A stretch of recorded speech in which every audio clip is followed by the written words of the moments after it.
Welcome to day 66. We're in Numbers 25 and 26. Hi, Pluto. Numbers 25 and 26, very short day today.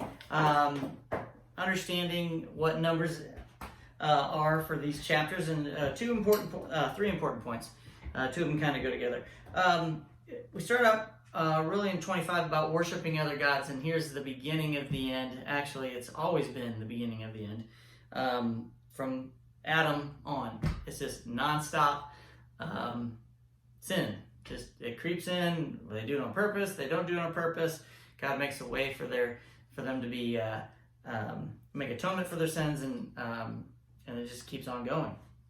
So let's just kind of get at that, and I want to make sure you, at this point in time, you should get that the Israelites are just not going to do it. They're just not going to follow God with all their heart, and they're going to fail. And it's prophesied about that, but then that's why the need for Christ to come. All right, so chapter 25, verse 1, the very first verse should have smacked you right in the face. While the Israelites were camped at Acacia Grove, some of the men defiled themselves by having sexual relations with local Moabite women. These women invited them to attend sacrifices to their gods, so the Israelites feasted with them and worshiped the gods of Moab. Those darn women. I'm just kidding. Just kidding. So here's the good part about this. Here's how we should be. This next statement, or the verse that I'm going to read, is really how we should be acting. If we were to act like this all along, we wouldn't have the issues we do today. But again, that's the whole thing. We do act like idiots all along. So how should we be? Just like Phineas in verse 8. And he rushed after the man into his tent because he was rushing after one of the leaders of the people who had done this. Phineas thrust the spear all the way through the man's body and into the woman's stomach. So the plague against the Israelites was stopped, but not before 24,000 people had died.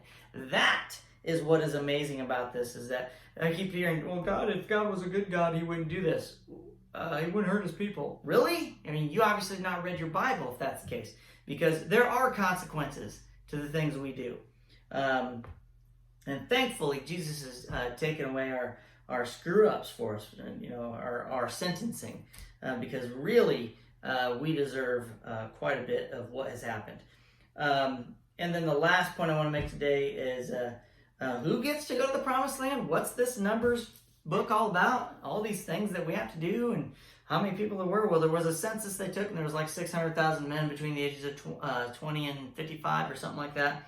And they screwed up, and God said, none of you are going to get to go to the Promised Land.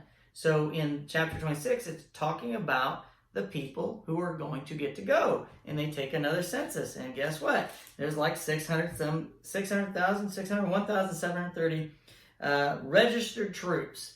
And they're going to get to go. So in chapter 26, verse 64, it says, not one person on this list had been among those listed in the previous registration taken by Moses and Aaron in the wilderness of Sinai.